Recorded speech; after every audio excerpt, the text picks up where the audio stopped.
dibahas apa aja di dalam? Ya, jadi ini adalah rapat perdana yang saya hadiri sebagai Menko Bidang Infrastruktur dan Pembangunan Kewilayahan bersama dengan 6 Menko lainnya. Kita melakukan rapat bersama Badan Anggaran DPR RI. Tadi hadir lengkap Ketua Banggar, para wakil ketua, dan juga segenap anggota Banggar. Dan dalam forum tersebut tentu kami menyampaikan apa yang menjadi tugas pokok atau fungsi dari Kemenko Infrastruktur dan Pembangunan Kewilayahan yang kita tahu ini adalah Kemenko yang baru. Jadi perlu ada penataan sejak awal, bukan hanya struktur organisasi, tapi juga kewenangan, dan yang tidak kalah penting adalah terkait dengan anggaran yang harus dipersiapkan agar Kemenko bisa berjalan dengan efektif, dan tentunya kita bisa segera mendorong sekaligus mengkoordinasikan. Ada 5 kementerian teknis terkait ditambah dengan instansi-instansi lainnya yang berhubungan dengan infrastruktur secara keseluruhan. Oleh karena itu kami tadi menyampaikan bahwa sebelumnya kan Kemenko Marves, Maritim dan Investasi. Jadi bisa dikatakan Kemenko Infrastruktur ini melanjutkan pagu anggaran yang dipersiapkan sebelumnya untuk Kemenko Marves.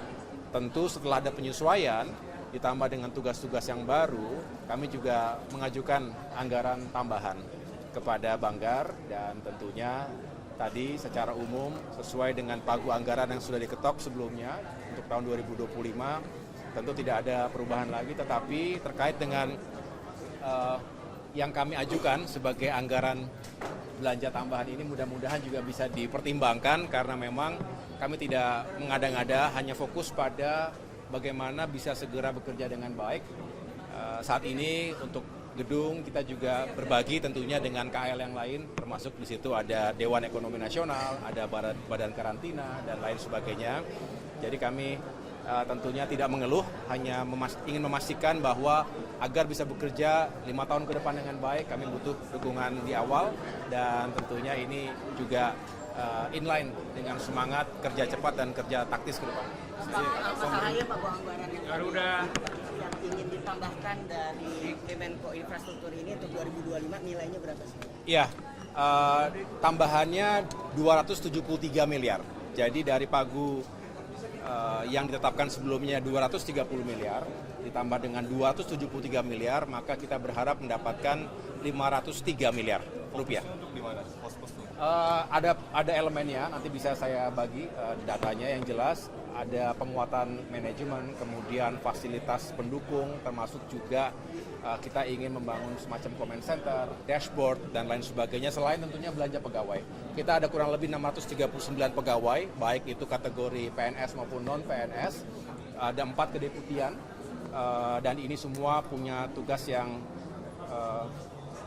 juga tinggi intensitasnya, karena penekanan dari Bapak Presiden Prabowo Subianto bahwa Kemenko Infra ini benar-benar harus bisa mengintegrasikan dan sekaligus melakukan pengawasan yang baik agar semua infrastruktur bisa berdampak langsung pada satu, pertumbuhan ekonomi secara nasional, yang kedua peningkatan kesejahteraan, termasuk juga mengentaskan kemiskinan dan juga mengurangi ketimpangan antar wilayah. Saya tadi Pak Sohas udah menyampaikan di depan Bursa Inggris ya Mas, ini udah ada respon dari investor nggak sih Mas Kudensi? Ya, untuk mega project diantaranya Giant Seawall yang juga menjadi bukan hanya atensi tapi visi dari salah satu penjabaran visi dan misi dari Presiden Prabowo Subianto yang ingin menghadirkan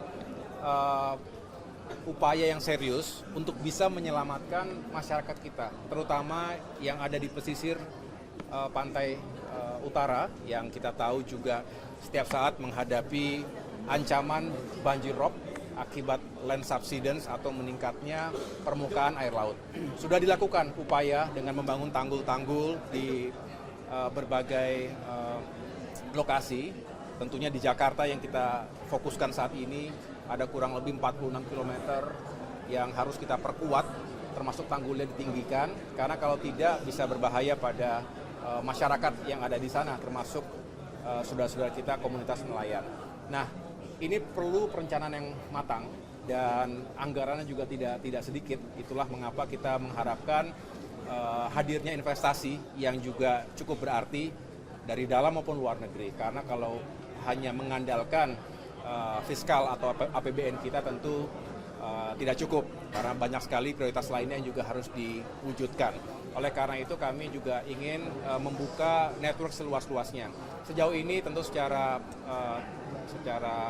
resmi belum ada yang bisa kita jelaskan, tapi pada saatnya, karena ini juga bukan hanya urusan Kemenko Infrastruktur atau hanya urusan PU, ya, tetapi juga dengan lintas stakeholders lainnya. Dan kami mengundang dunia usaha juga untuk terlibat dalam proyek-proyek seperti ini ke depan. Oke, teman-teman ya. Terima kasih ya.